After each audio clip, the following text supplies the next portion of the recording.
Mr. Hazar was a man of great wealth and influence. He owned large businesses, beautiful houses and vast lands.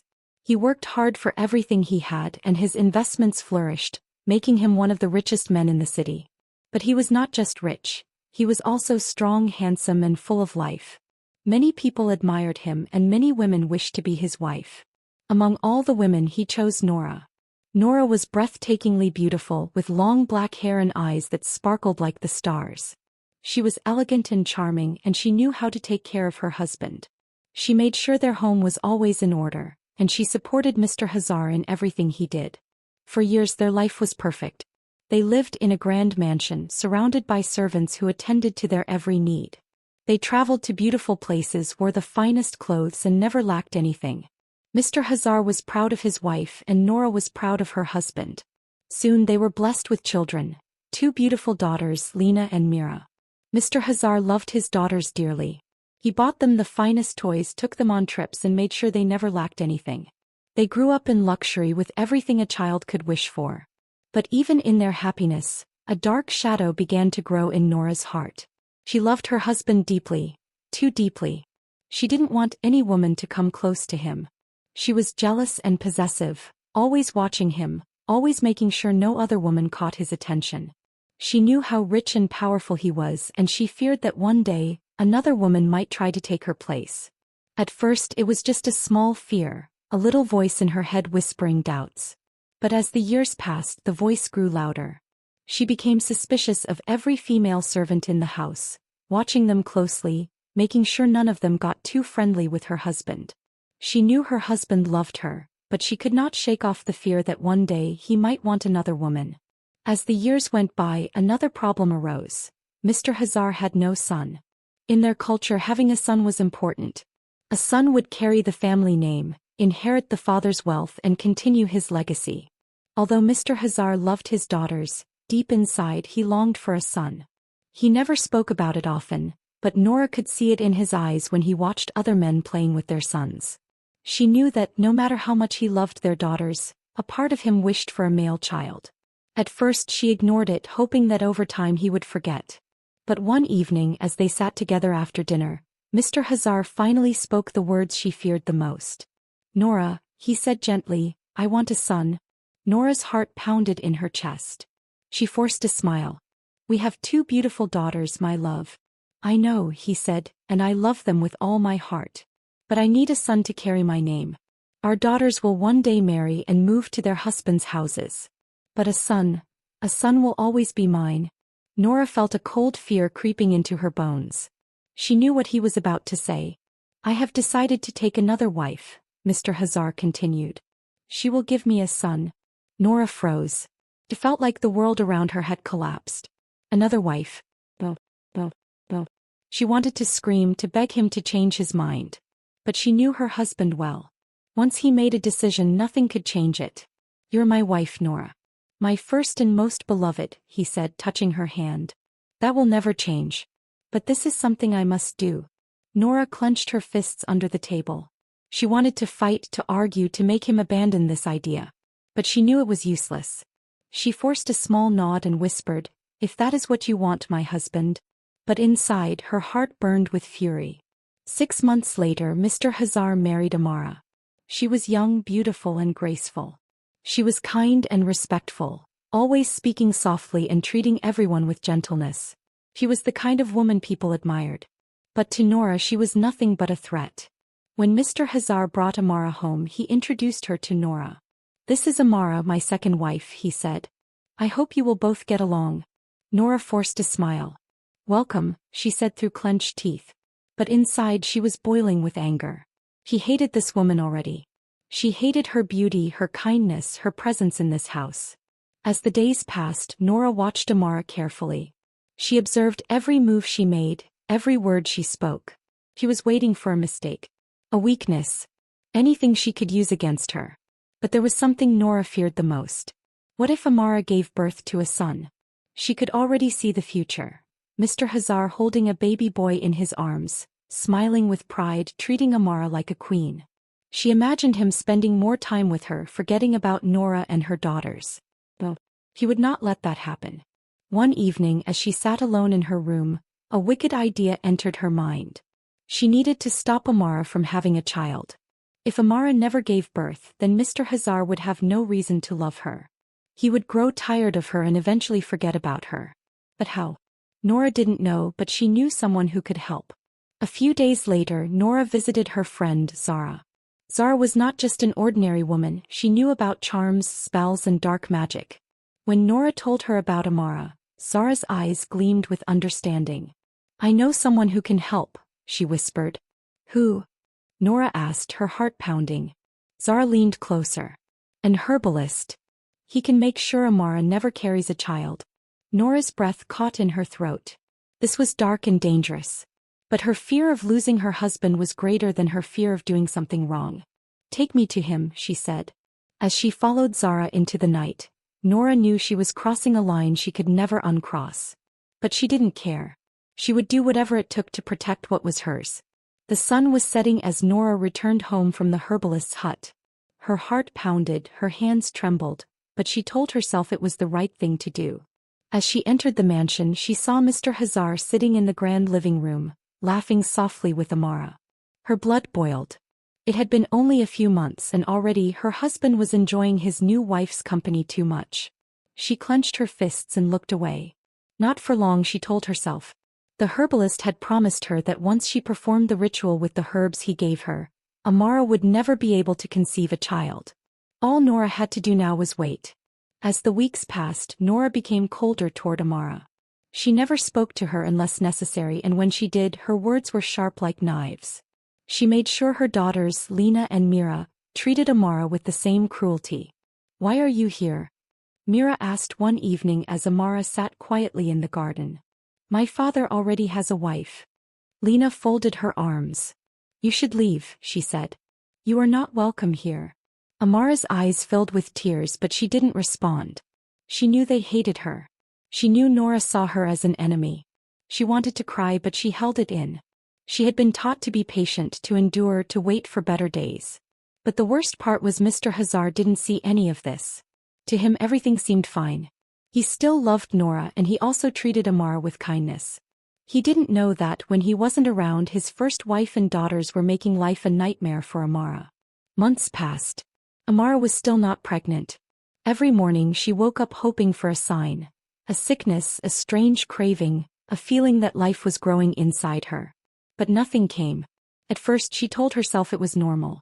Some women took longer to conceive. But as more months passed, she began to worry. She went to the hospital for checkups. The doctors told her she was fine. There was nothing wrong with her. Then why wasn't she getting pregnant? Her nights became filled with silent tears. She prayed endlessly. She tried different diets, herbal medicines, everything she could think of. But still nothing. And then came the whispers. The servants in the house started murmuring behind her back. "The new wife has been here for almost a year," one said, "and still no child." "Maybe she is barren," another whispered. Nora and her daughters made sure to remind Amara of this every single day. "When I married your father, I gave him 2 children," Nora would say proudly at the dinner table. "Some women are just unlucky." Lena and Mira giggled. Amara sat silently, trying to hold back her tears. It was getting worse. Each day felt like torture. Mr. Hazar didn't say much about the situation, but Amara could see the sadness in his eyes. And then one day she overheard something that shattered her heart. It was late at night, and Amara was walking past Mr. Hazar's study when she heard voices inside. She stopped. It was Nora's voice. "My husband," Nora said softly, "it has been almost a year. Amara has not given you a child." Mr. Hazar sighed. "I know. But these things take time." Nora's voice became sharper. "How much time? What if she is barren?" There was a long silence. Then Mr. Hazar spoke, his voice filled with frustration. "I don't know, Nora. I don't know." Amara felt her heart break. Even her husband was losing hope in her. That night, Amara cried until she couldn't cry anymore. But then something inside her changed. She refused to accept this. She refused to believe she was barren when the doctors said she was fine. Something was wrong. Something unnatural. The next morning she spoke to one of the kindest servants in the house, an elderly woman named Mama Reby. "Mama Reby," Amara whispered, I need help. Mama Reby looked at her with kind eyes. What is it, child? I cannot conceive a child, Amara said, her voice trembling. The doctors say I am fine, but something feels wrong. Mama Reby studied her for a long time before finally speaking. There is someone who might help, she said. Amara leaned forward. Who? A spiritualist. She sees things others cannot.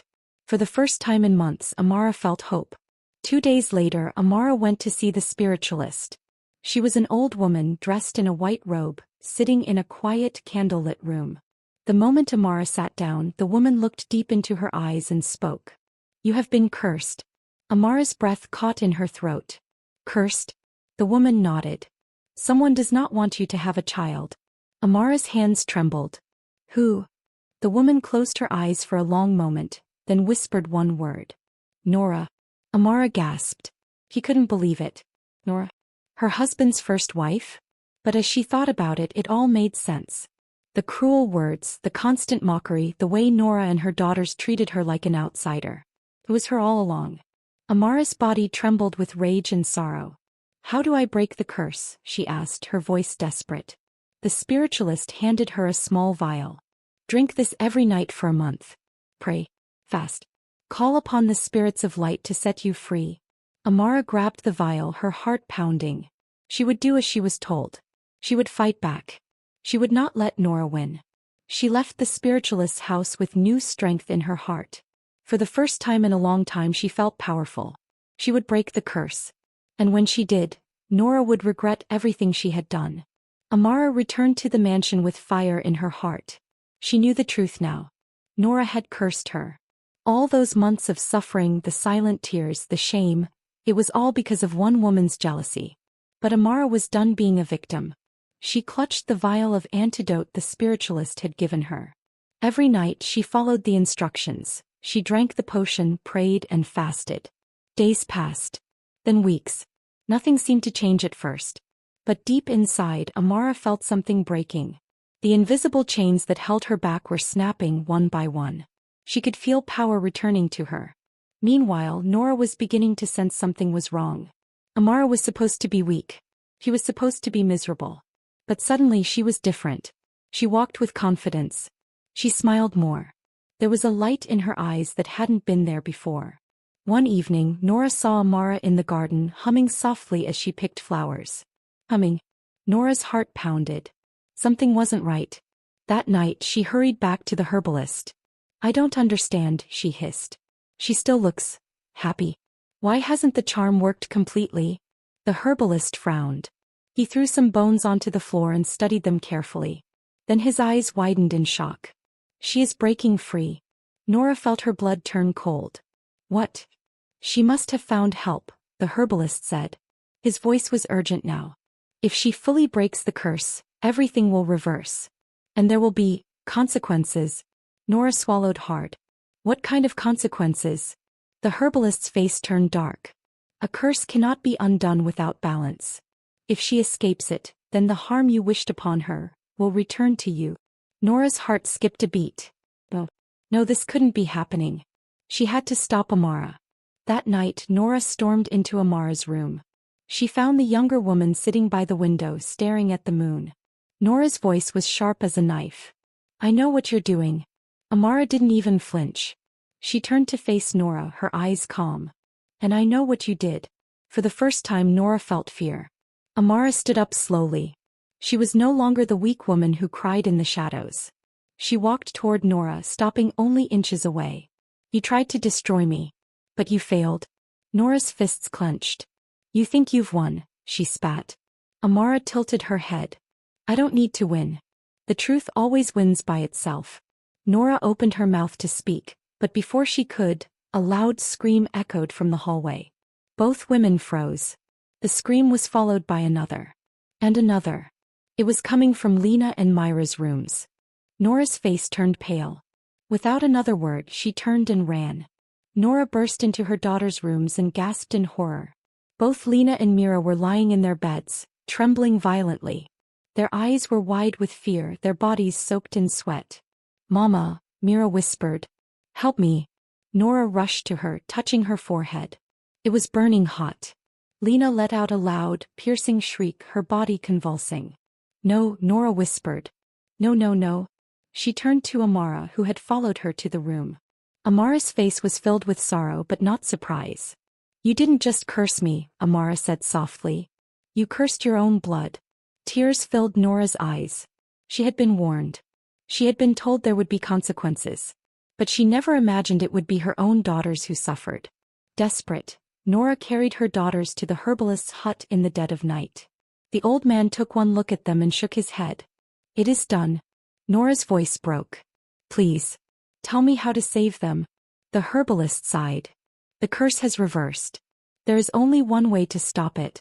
Nora's heart pounded. Tell me. He looked at her with cold, knowing eyes. You must seek forgiveness from the one you wronged.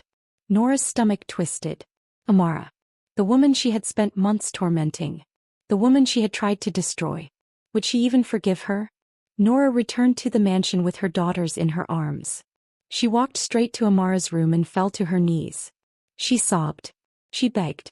Please, Nora choked. Forgive me. Amara's eyes filled with tears.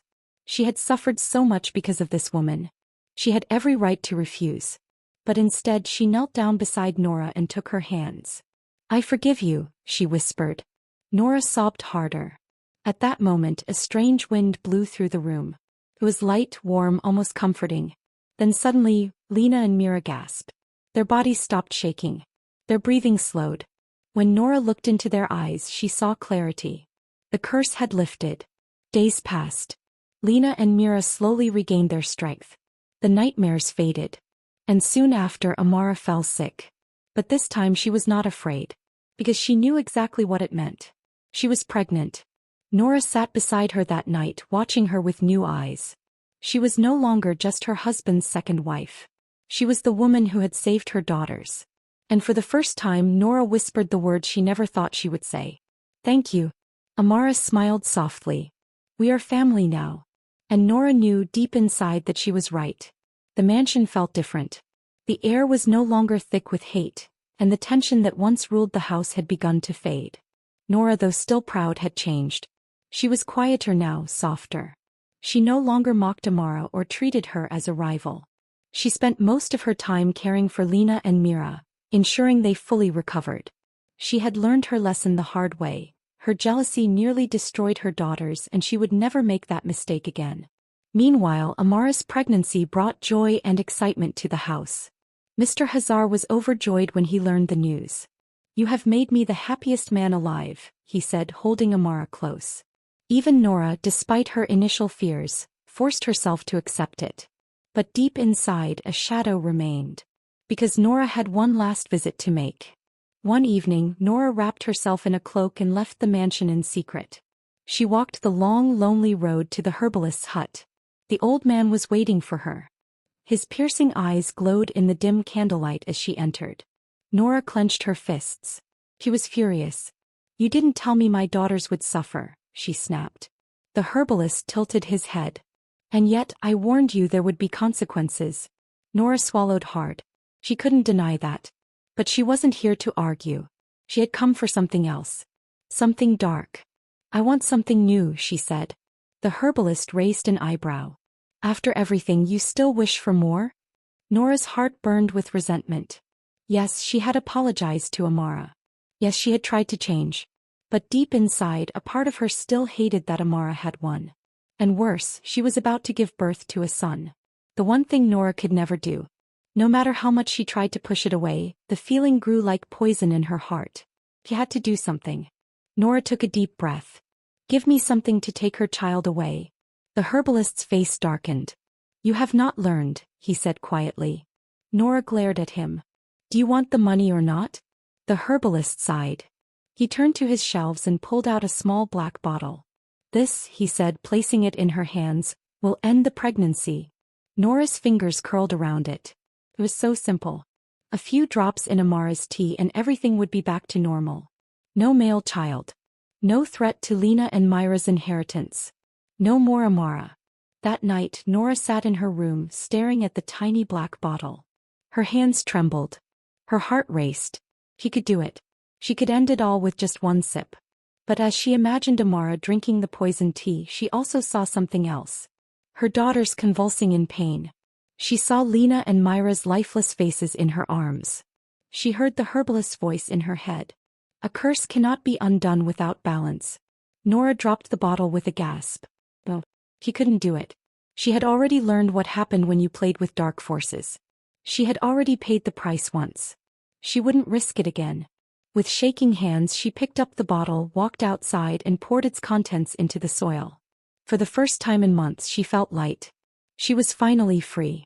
The next morning, Nora found Amara sitting in the garden, rubbing her growing belly.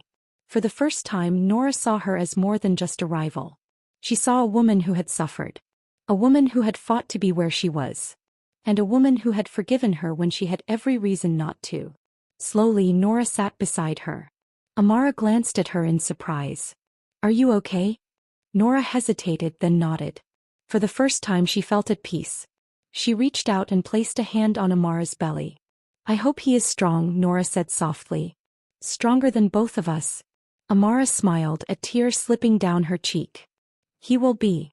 They sat there in silence, two women who had once been enemies, now something closer to sisters.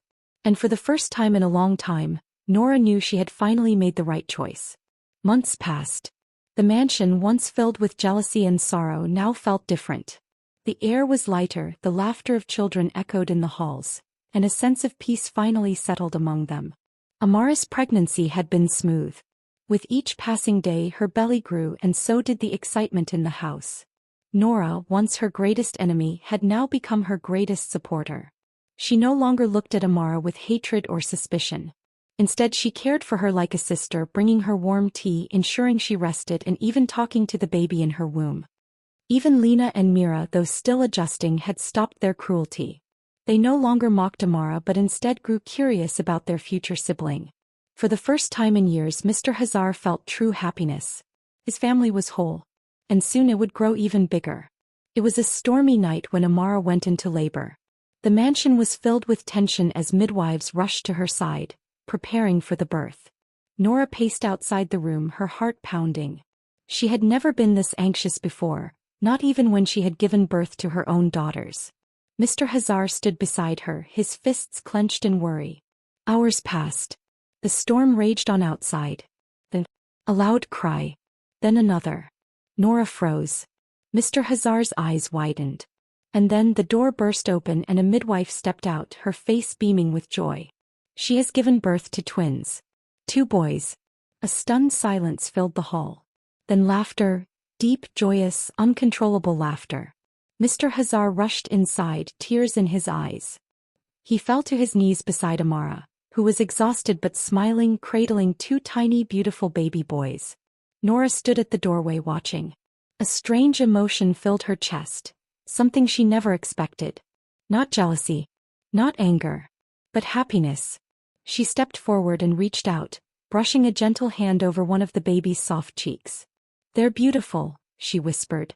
Amara looked at her, tears in her eyes. "They have a big sister and a big auntie to protect them," she said softly. Nora chuckled, wiping a tear from her eye. "That they do." Days passed and the mansion was filled with celebration. Servants danced, food was prepared in abundance, and visitors arrived with gifts. The twin boys were named Zayn and Kian, symbols of hope and new beginnings. One evening, Nora found herself sitting with Amara in the nursery, watching as the twins slept peacefully. A quiet moment passed between them before Nora finally spoke. "I hated you once," she admitted. "I did terrible things to you." Amara didn't look away from her sons. She already knew this. "But," Nora continued, her voice softer, "you showed me something no one else ever had." Amara turned to her. "What's that?" Nora exhaled, a small smile forming. "Grace." A single tear slipped from Amara's eye. She reached out and took Nora's hand in hers. "We all make mistakes," she whispered. "But we don't have to be ruled by them." Nora nodded. For the first time in her life she felt free. The past no longer chained her. The jealousy no longer consumed her. They sat in silence, 2 women who had once been enemies, now bound by something stronger than hatred. Family. And in that moment, as the moonlight bathed them in its gentle glow, they both knew. This was a new beginning. A new dawn. And this time they would face it together. Years passed, and the once broken home had transformed into a place of love, unity, and unshakable strength. The twin boys, Zayn and Kian, grew up to be strong, intelligent, and full of life. They brought endless joy to the household, and even Lena and Mira, who had once despised Amara, now loved their little brothers dearly. Nora, once filled with bitterness and jealousy, had truly changed. She had become a second mother to the twins, always looking out for them, teaching them life lessons and ensuring they never felt the burden of the past. Amara and Nora's bond had grown unbreakable. They were no longer just two wives of the same man. They were sisters, allies, and most importantly, mothers protecting their family. But as time went on, challenges arose once more. One evening, a messenger arrived at the mansion with troubling news. The herbalist, the man who had once helped Nora curse Amara, was dead. He had been found in his hut, his body shriveled and his lips blackened as if he had been cursed by the same dark magic he had once used against others. But that was not the worst part. Before his death, the herbalist had spoken strange words. The balance has not been fulfilled. One more price must be paid. The words sent a chill through Nora's spine. Had she truly escaped the consequences of her actions? Or was something still waiting for her in the shadows? That night Nora couldn't sleep. She sat by the twins' bedside, watching them breathe peacefully, but her mind was restless. What if the curse wasn't truly over? What if the price to be paid wasn't hers, but theirs? The thought sent a wave of pure terror through her heart. She couldn't let anything happen to them. Not to Zayn. Not to Kian. Not after all they had been through. She had spent so many years trying to undo her past mistakes. Was it still not enough? The next morning, Nora made a decision. She found Amara in the garden, humming softly as she trimmed the flowers. Taking a deep breath, Nora told her everything. She told her about the messenger. She told her about the herbalist's death. And most painfully, she told her about her fear. Amara listened in silence, her expression unreadable. Then after a long pause, she reached out and took Nora's hand. "We will protect them," Amara said firmly. Together. Nora felt tears in her eyes. She had once tried to destroy Amara. And now Amara was her greatest strength. Together they vowed to guard their children no matter what lay ahead. Because no curse, no past mistake, and no shadow of darkness could break the family they had built. And in that moment Nora finally understood. True redemption is not found in undoing the past, but in choosing a better future. And she had finally chosen right.